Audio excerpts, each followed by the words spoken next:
Let's see. I believe I'm live now. Awesome, I am. I can go ahead and queue my stuff up.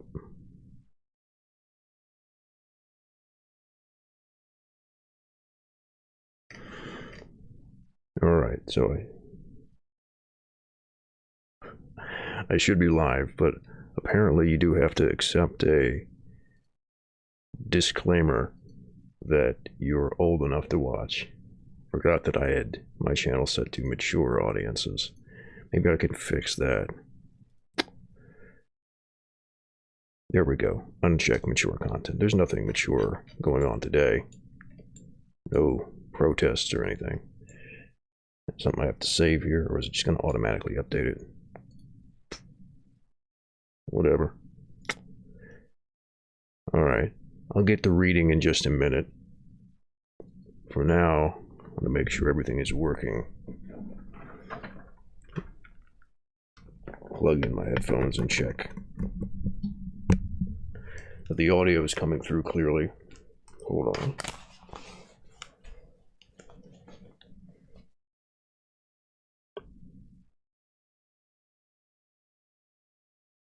Alright, let's see. Awesome, I can hear myself. Oh, and I've already got Twitch viewers too.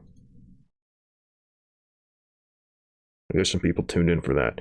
So anybody watching on Twitch, this is a just a little test to make sure that I can stream correctly.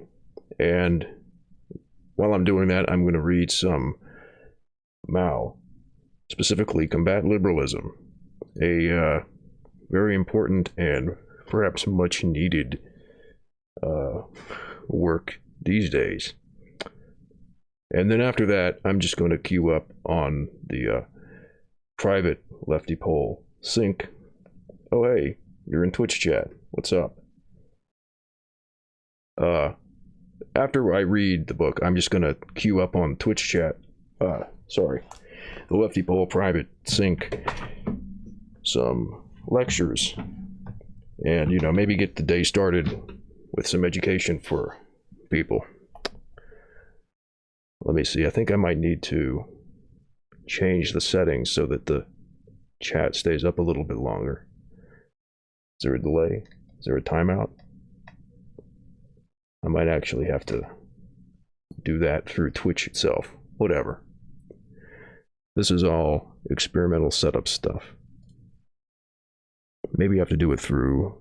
I actually probably have to do it through Streamlabs. Let's see.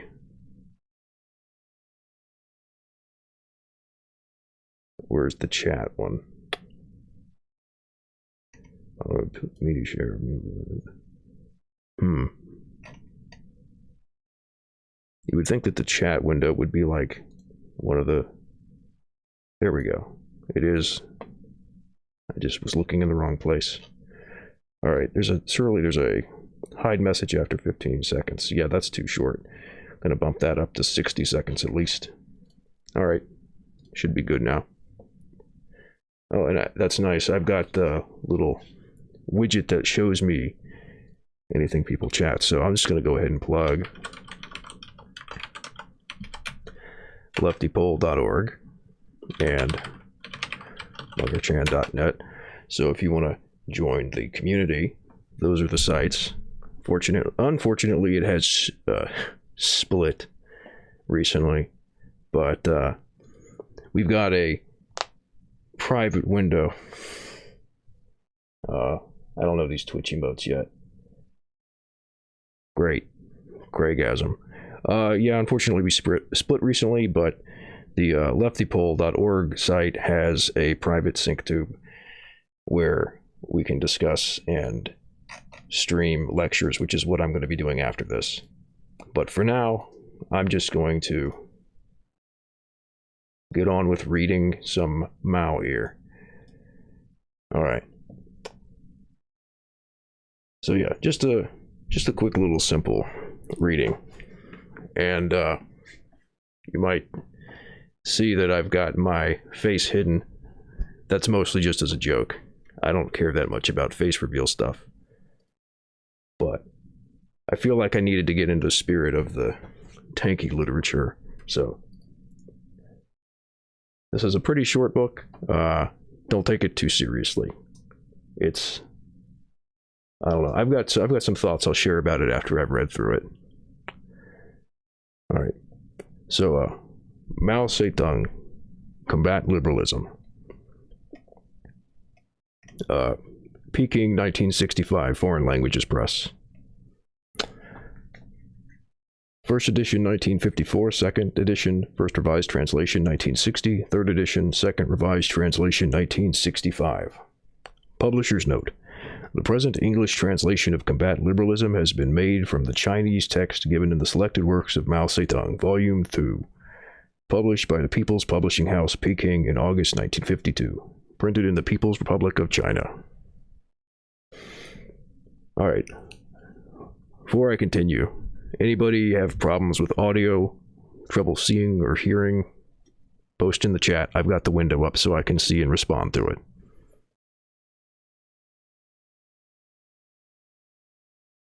I'll give it a second just in case anybody wants to post that. All right. Comrade Mao Zedong wrote this article on September 7th, 1957. Committee for the Publication of the Selected Works of Mao Zedong, Central Committee of the Communist Party of China. We stand for active ideological struggle because it is the weapon for ensuring unity within the party and the revolutionary organizations in the interests of our fight. Every communist and revolutionary should take up this weapon.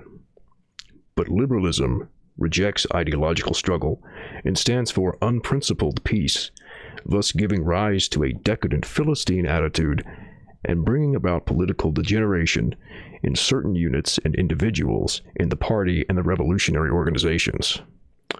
Liberalism manifests itself in various ways.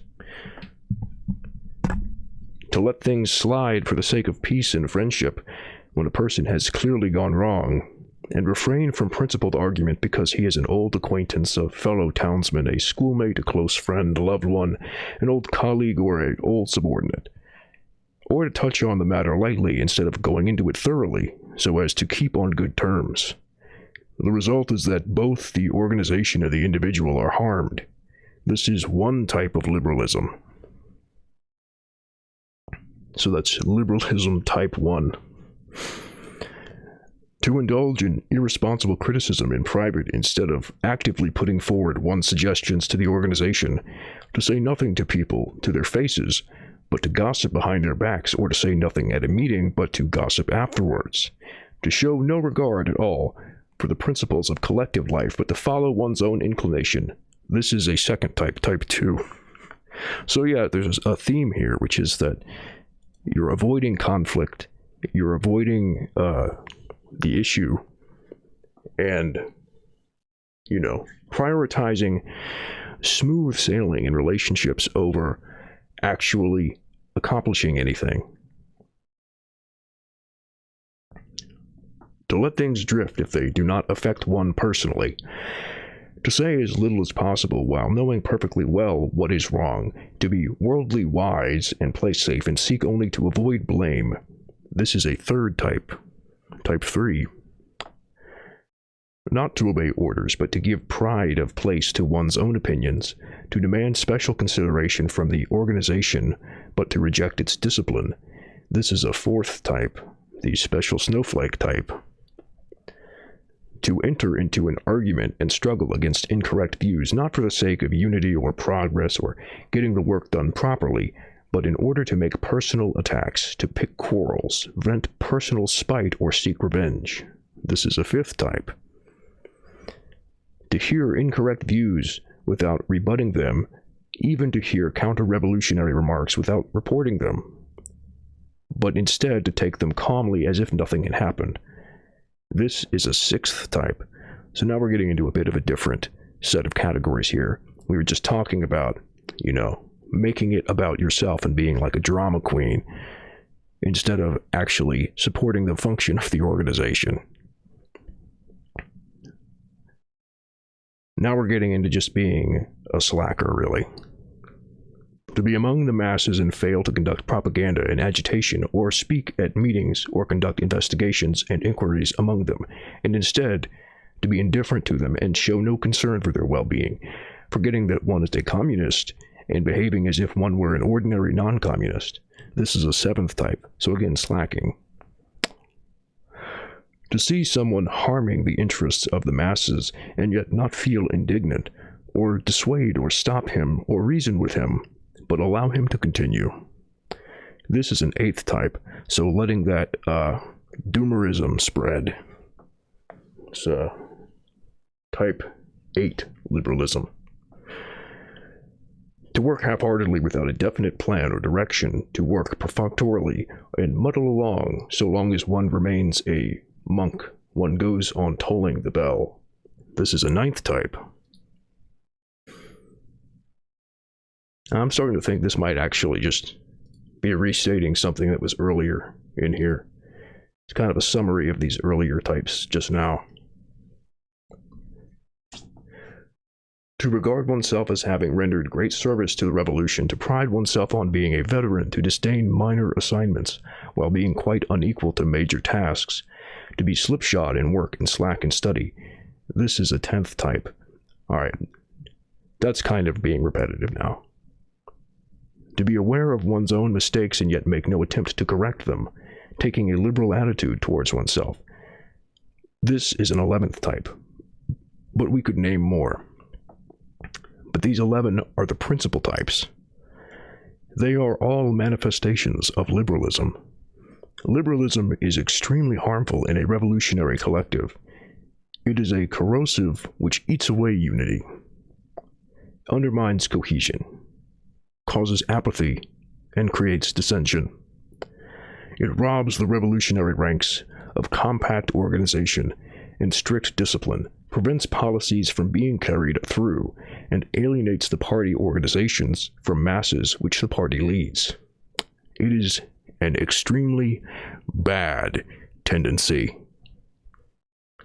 Liberalism stems from petty bourgeois selfishness. It places personal interests first, and the interests of the revolution second, and this gives rise to ideological, political, and organizational liberalism. People who are liberals look upon the principles of Marxism as abstract dogma. They approve of Marxism, but are not prepared to practice it, or practice it in full. They are not prepared to replace their liberalism by Marxism. These people have their Marxism, but they have their liberalism as well. They talk Marxism but practice liberalism. They apply Marxism to others but liberalism to themselves. They keep both kinds of goods in stock and find a use for each. This is how the minds of certain people work. Liberalism is a manifestation of opportunism and conflicts fundamentally with Marxism. It is negative and objectively has the effect of helping the enemy. This is why the enemy welcomes its preservation in our midst. Such being its nature, there should be no place for it in the ranks of the revolution. We must use Marxism, which is positive in spirit, to overcome liberalism, which is negative. A communist should have bigness of mind, and he should be staunch and active, looking upon the interests of the revolution as his very life and subordinating his personal interests to those of the revolution. Always and everywhere he should adhere to principle and wage a tireless struggle against all incorrect ideas and action, so as to consolidate the collective life of the party and strengthen the ties between the party and the masses. He should be more concerned about the party and the masses than about any private person, and more concerned about others than about himself. Only thus can he be considered a communist. All loyal, honest, active, and upright communists must unite to oppose the liberal tendencies shown by certain people among us, and set them on the right path. This is one of the tasks on our ideological front. And there you have it. Combat Liberalism by Mao. Now I'm going to take my tanky hat off for a moment, give my thoughts, and then wrap up the stream. So, I think that Mao does a pretty decent job of outlining the problem of allowing ideological corruption to infest a movement. I think it's a little maybe unnecessary to get into like a specific typology of it. But the thing about this that sticks out the most to me is there really aren't very specific solutions offered. We get into, you know, we got to replace liberalism with Marxism. We got to be having big thoughts, and we got to devote ourselves to the masses. But, you know, I think we need to have maybe a clearer idea about what it is we're going to do to get people to move away from ideas we disagree with, instead of just problematize them and say that this is bad and it's a corruption that's going to destroy our organization. So there's something here. There's a kernel of utility in this, but I think that it needs further development. And I don't know, maybe people could write a 21st century follow-up to this. There's certainly a lot that needs to be done with regard to the discourse and figuring out how to get people from one spot to another ideologically. So yeah, not a long work, not a complicated work, but a fairly well-known one, and a fun little read to do a stream test with. I think that's going to be about it for this stream. I'm going to wrap it up, and then I'm going to move over to the sync tube and put on some lectures. So if you want to hang out there, I'll shout out the website again. We've got the sync tube on Lefty Pole, and then the other site that we've split with, bunkerchan.net. So yeah, that'll be it. I'll upload this to a stream channel on YouTube later, and I'll come back sometime and read some more. But this was just an initial test to get this going and see how it would work. Unless, of course... Oh, you didn't miss it, Anon. I just pulled up the... I just pulled up the private chat. You didn't miss it. I can still go on for a bit. I'm kind of just farting around right now. Basically wanted to test the stream out, and seems like it's working pretty well. I just finished reading the book, though, so you did miss that, unfortunately. But there should be a VOD, and I'm going to upload it to my stream channel as well. Let's see. I can read something else short, though. Let's see. I'll pull up my collection of books that I've got. What's some good short books? I can read theses on... I'll save reading Das Kapital for, like I said, April 1st. I'm going to start, Feuerbach. How do you pronounce that? Feuerbach. I'm going to save Capital for April 1st, and I'm just going to marathon that.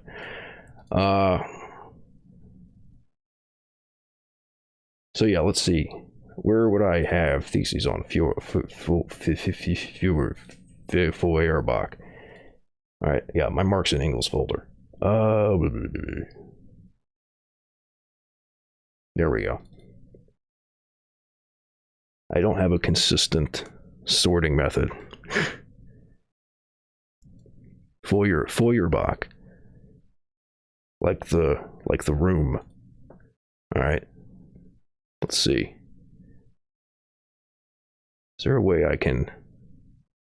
Yeah, I can have the chat.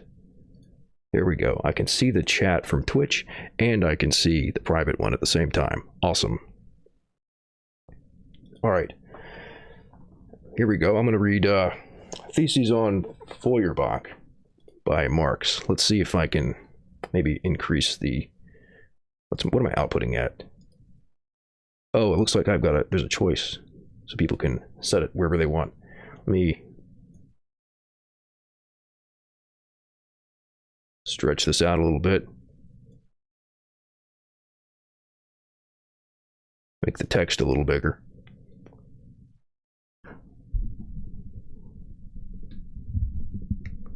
And I'll scoot over here. All right. So Karl Marx, Theses on Feuerbach. Very short, very, well, I'd say it's important. It's very succinct.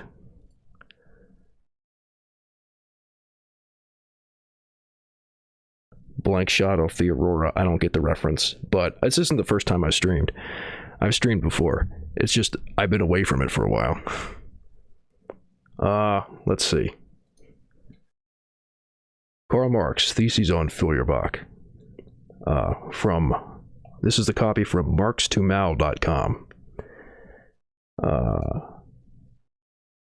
Published Foreign Languages Press, Peking, 1976. Oh yeah, from the, yes, okay. Now I realize what you're talking about. Okay. Man, I need to read up on that history. That's so much of that's cobwebs to me now. Karl Marx, Theses on Feuerbach. So here's another enumerated list of things. The other one we had 11 types of liberalism, and this one we're going to have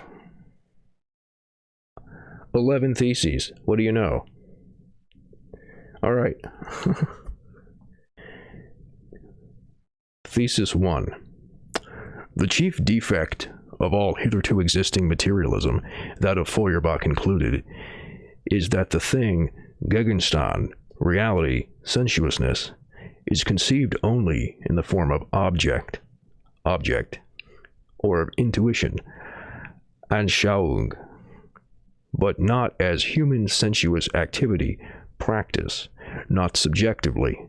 Hence, it happens that the active side, in contradistinction to materialism, was developed by idealism, but only abstractly, since of course idealism does not know real sensuous activity as such.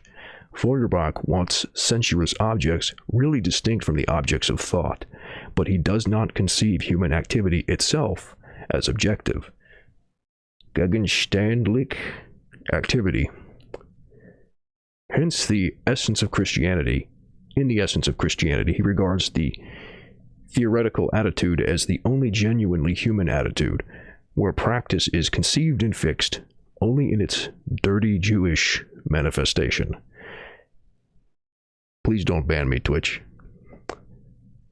Hence he does not grasp the significance of revolutionary, of practical critical activity. So that's the thesis 1. And Feuerbach's being too narrow-minded and trying to have his cake and eat it too. This would be actually really great material for somebody who's better versed in the technicalities of this than I am. But it's a nice toe in the water to get people interested. 2. The question whether objective, gegenständlich, truth can be obtained by human thinking is not a question of theory, but is a practical question. It is in practice that man must prove the truth, that is, the reality and power of this-sidedness. I don't speak German.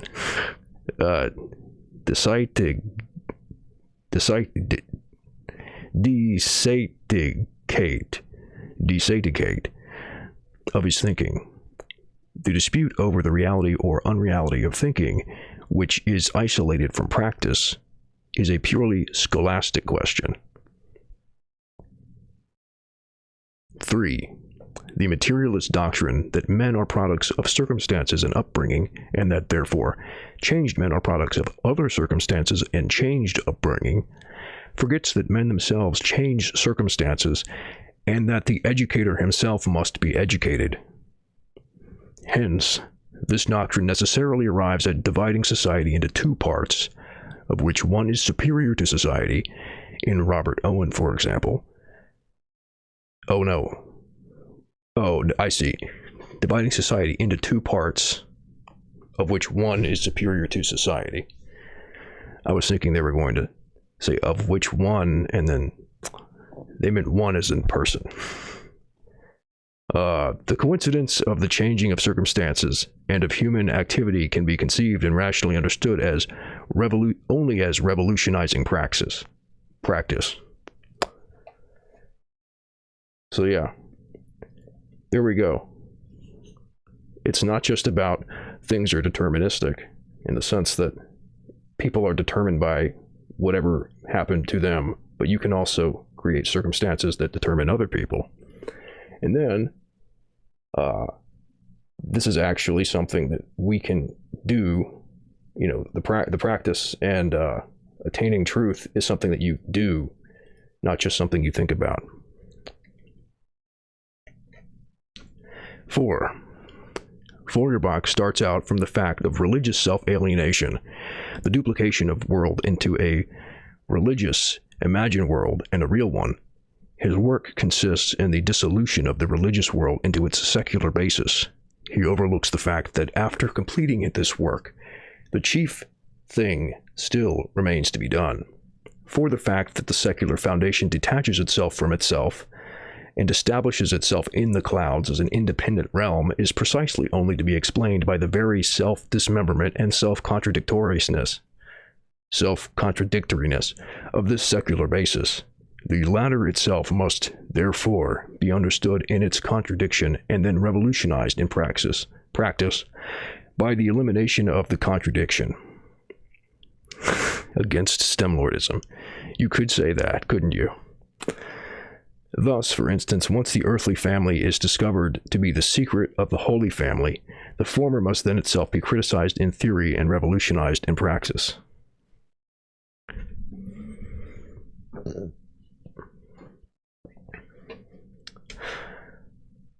So yeah, we have to reintegrate these ideas instead of allowing them to present themselves as separated as they want people to think them to be. All right. 5. Feuerbach, not satisfied with abstract thinking, appeals to sensuous intuition, but he does not conceive sensuousness as practical, human sensuous activity. It's a pretty simple one. 6. Feuerbach dissolves the religious essence into the human essence, but the human essence is no abstraction inherent in each single individual. It is reality. In its reality, it is the ensemble of social relations. Feuerbach, who does not enter on a critique of this real essence, is consequently compelled 1. To abstract from the historical process and to fix the religious sentiment, Gemüt, as something for itself and to presuppose an abstract, isolated human individual. 2. Therefore, with him, the human essence can be comprehended only as genus, as an internal dumb generality which links the many individuals merely naturally. Let's see if I can get both parts of this on screen. Yeah.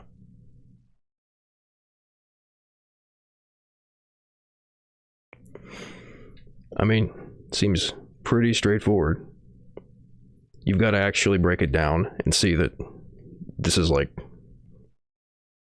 not this separate sort of thing, that it's all that humanness, I guess you could say, is bound up in the material forces and historical process. But it's also the thinking aspect of the animal. Hold on. I need to take a drink real quick.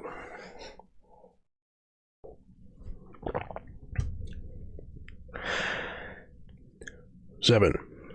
Consequently, Feuerbach does not see that the religious sentiment is itself a social product, and that the abstract individual he analyzes belongs in reality to a determinate form of society. 8.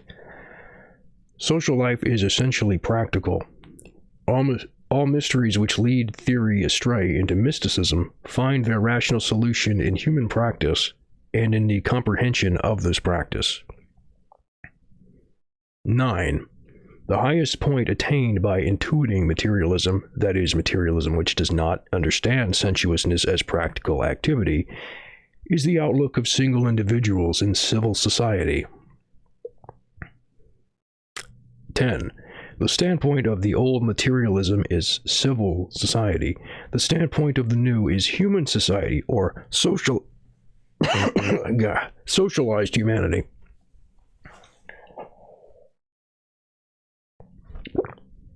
And of course, the famous one. 11. The philosophers have only interpreted the world in various ways. The point, however, is to change it. So there you go. 11 types of liberalism and 11 theses on Feuerbach. Let's see. That's 4 minutes to noon. I mean, noon. 11. Oh, thanks for the gibbons. All right. Well, I've got 4 viewers on the private chat and 5 on Twitch. If anybody wants me to read something else while I'm here, before I turn on some of our lectures we've got saved up, I'll take suggestions. If I've got it saved up, it'll be easier. I'll move this over here.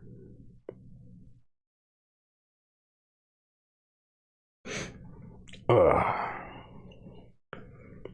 12 rules for life. I might have 12 rules for life. I've got some goofy meme books in here. Let's see.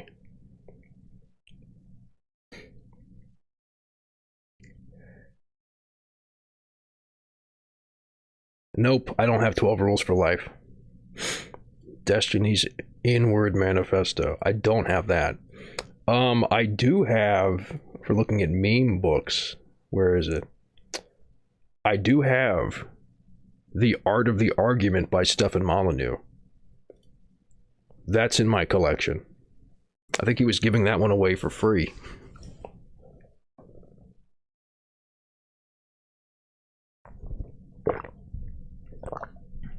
I wonder how long that one is. I don't think I've opened it before. Oh, wow. That cover is something special. Let me move that over. That's Stefan Molyneux is a special boy. I don't know. It's only 150 pages. It's not that long. I wonder. I had the bookmarks open. Let me see.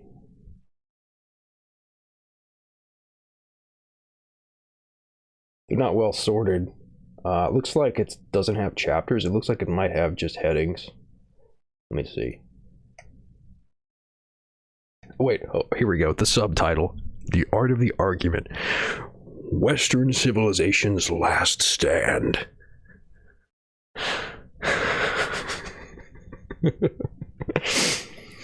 Oh.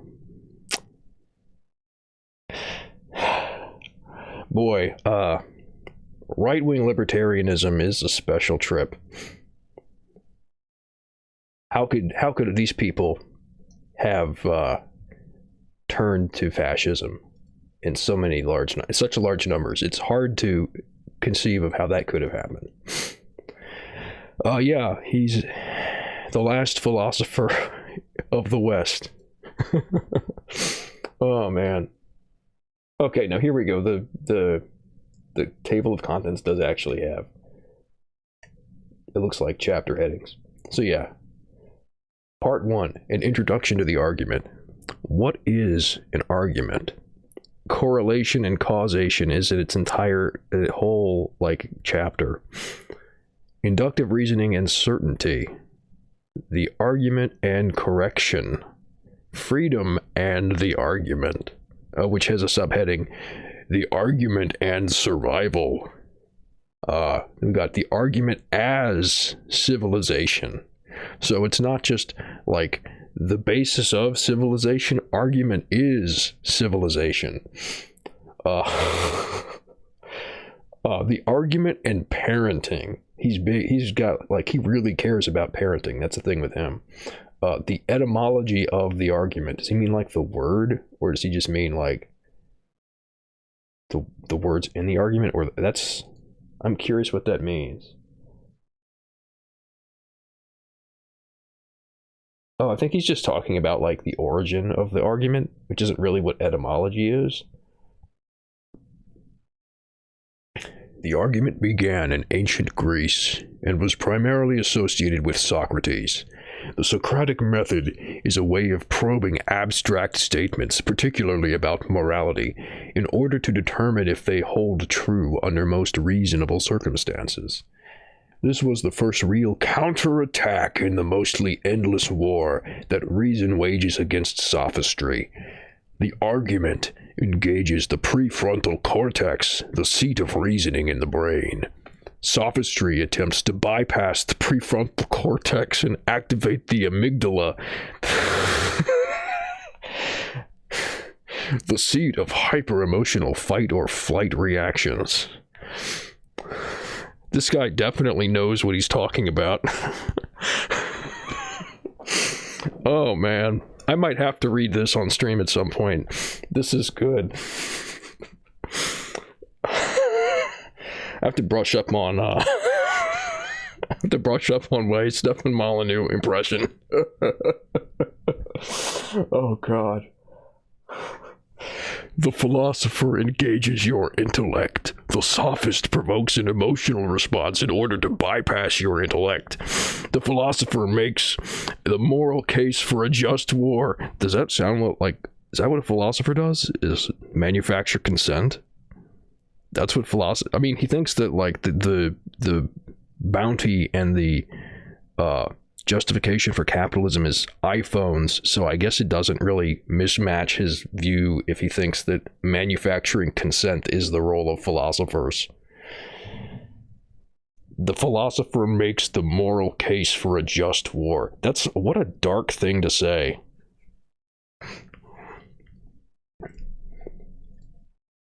If such a case indeed can be made. Oh, okay, well, he qualifies it. The sophist tells you that you will die if war is not started. I don't think those two things are that different. All right. So anyway, that's the etymology of the argument. Let's go back to the contents. Just finish those up. I still can't get over the argument as civilization. Like, God. The argument and parenting, the etymology of the argument. Ostracism versus punishment. So, okay, so this must be like, it's like discipline and punish, but the ANCAP version. The argument and enforcement. Who are arguments for?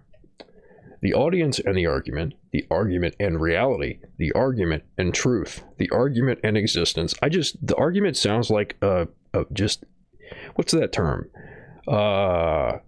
Is it linguistic saturation? When you've heard a word over and over again, it starts to lose its meaning.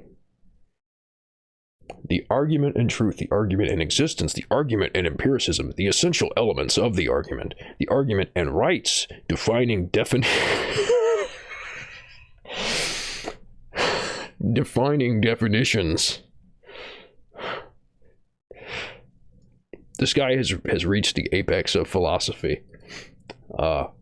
Building the case, the argument and emotions, why the argument is opposed, the argument and being upset, overcoming objections to the argument. That's part one. Part two is how to debate. And truth exists, question mark. Language and the truth, the art of erasing the argument, counterfeit arguments, sophistry versus philosophy, the origins of sophistry, intimidation, the argument and anxiety, egalitarianism and the argument and power. Oh, let me check that. Control F. Not an argument. Oh. Alright, does Sumatra PDF have? Tell me how many?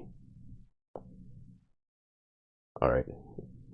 So, alright, page 15. So 1, 2, 3, 4, 5, 6, 7, 8, 9, 10, 11, 12, 13. Yep, 13 instances of not an argument. Wow. He only got his catchphrase into the book 13 times.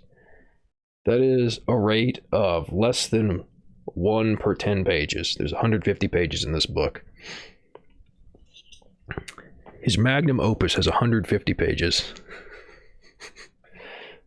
All right. I think that's enough of that for now. Wow. What a clown. Yeah, the argument and fuck communism, that sounds about right. Yeah. Let me rationally prove why it is that communism is bad and why you should parent your children as if you are a cult leader, and why you should give me money, and it has to be more than $1. $1 is not enough money to give me. It is an insultingly low amount of money. Actually, let me see if I can find that video. That's like him complaining about the $1 is insane. Just like laugh at this clown for a little bit. No, he does search engine optimization, so it's all his own spam. I have to like find that video and save it. I can't stand that guy. I remember actually the first time I saw Stefan Molyneux. I don't think it was the Frozen video, but it was something like that, where he's talking about how this Disney movie is corrupting our young girls and teaching them to reject traditional values and look for, something he complained about in like some beta male qualities. Let's see. Yeah, let me open up a browser source.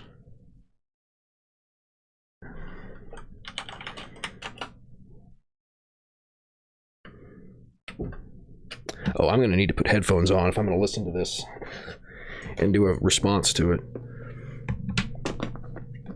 Let's see.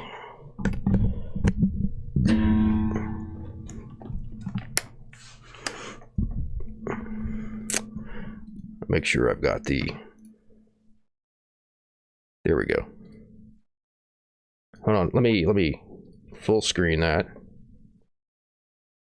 And let's change this to...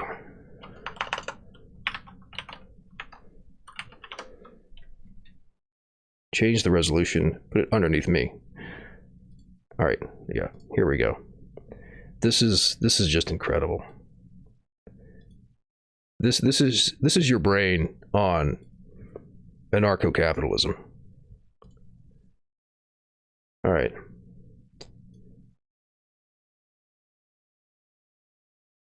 Oh, I have to have OBS open to interact with it. Whatever. Pull it back. This is what a guy.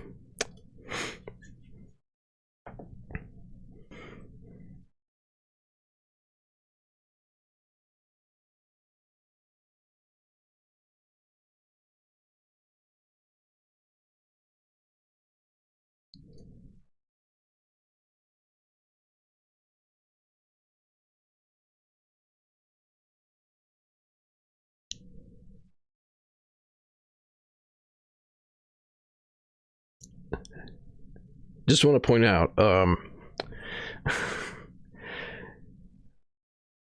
it's not like just nice that he sent this message. There's apparently an expectation here. Like, money on top of a message isn't, oh, a nice bonus.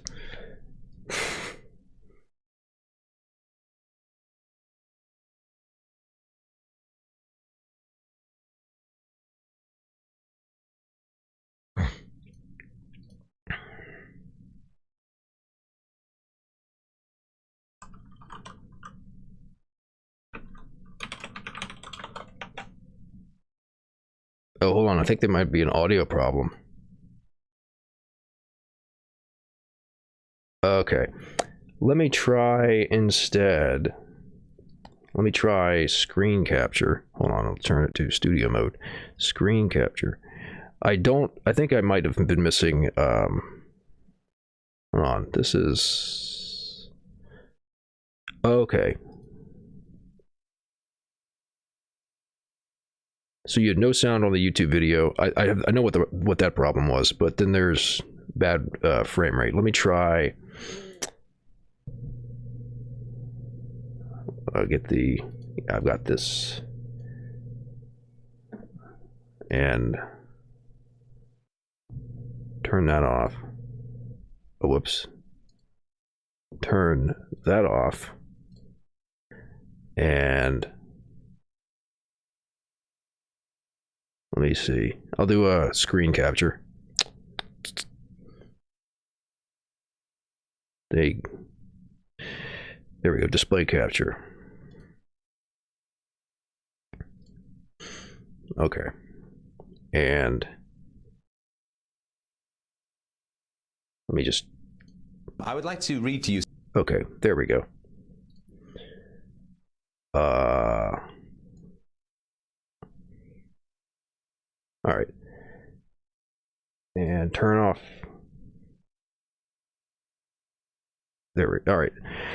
So now you should be able to see in here. Let's see how screen capture does with frame rate. Audio should be fine. A message that I got today. I would like to read to you a message that I got today. Let me know if the audio is working. I am a and how the video is. See, I should have peer management major and a philosophy minor. I played college hockey in the ACAC for 3 years. I love your show. And all right, can you all hear him now? I respect what you do. Hockey in the ACAC all right, good. For 3 years. I love your show. And I respect what you do. Keep up the good work. What a lovely message. The message, I guess you could say, slightly sullied by the fact that this fine young man sent me $1. $1.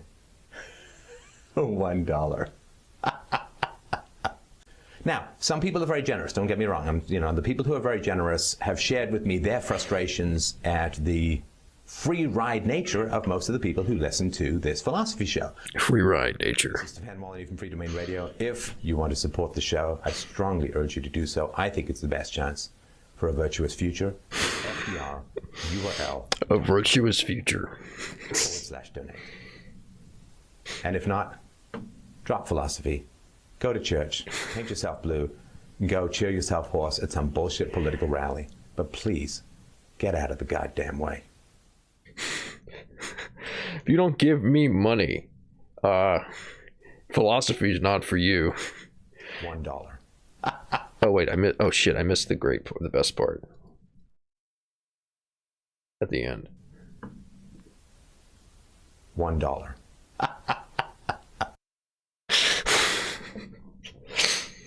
Just the entitlement, man. Incredible. I mean, ain't that some shit? I guess that's what ANCAP philosophy does to your brain.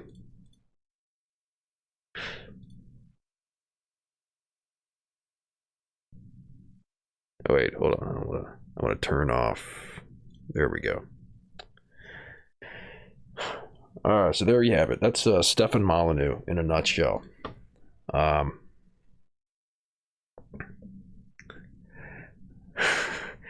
If you think the market's infallible and gives you what you deserve, I suppose $1 is a slap in the face. Well, I would think that if you believe that the market gives you what you deserve, you should take it on the chin. But as we've seen with the recent GameStop fiasco, apparently the market only knows best when it's beneficial to you. And as soon as the market, treats you poorly, well, fuck the market. We gotta step in and control it. And that's the way that it's always been, hasn't it?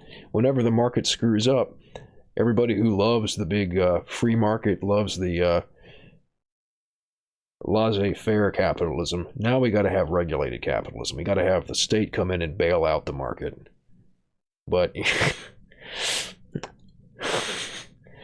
yeah, I still can't get over the $1 thing. That needs to, every time he comes up, people need to remember that. All right. So yeah, I'm not going to read through the art of the argument right now, but let's see. I'll open a poll. Tell you what, I'll open a poll. I do have I think 6 viewers on Twitch, which is cool. Anybody wants to follow the Twitch channel, I'll be twitching. Is that how you say it? I'll be twitching in the future. Yeah, I'll put up a poll on the private chat and see what people want. Read more or put on lectures. I got what I needed out of the test. In the future, if I'm going to be streaming something, I'm not going to do a striptease. I will instantly get banned from Twitch. I'll save that for when I'm doing my Alex Jones impression.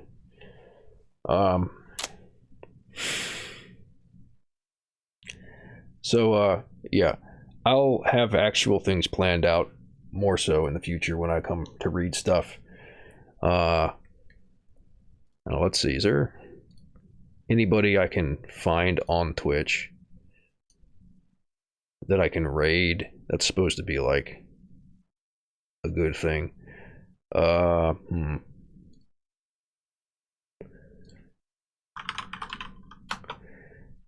then we'll switch it. All right, so it looks like a couple people want to switch over to lectures. We only got a few people in the private chat, so I think I'm going to do that. I'll be back. I don't know. Hell, maybe I'll come back and I'll read some of that news reporting from NewsAnon. I'll put that on the Happenings sync channel, though. All right, let's see. What do we have queued up? We got Michael Hudson, China's housing. Got. Oh, we've already played the Friedrich Engels one. Let's see. I think I'll start with some of the later on stuff. We've got the propaganda war against Stalin. Maybe that'll be a good one. All right. So that'll be it. I'll sign off of Twitch and I'll be back in a bit. First, let's see if I can. I don't know. Is there any good Twitch streamers that I could raid to give them some more viewers? Help out. None of the people that I've got subscribed to are live. Or not subscribed, followed. I'm not going to raid Destiny. Fuck that. Maybe Hassan. He's, actually, go ahead. He's not live, is he? No. Whatever. I can just quit. I can disrupt the Izzy Bear. Let's see. Yeah, I know. I know he's huge. Let's see. You can also, I could disrupt the cycle of raiding and keeping people in the. I can drop a follow on Izzy Bear. Yeah. I can just break the cycle. Go out and do something in the real world. Don't sit here addicted to Twitch.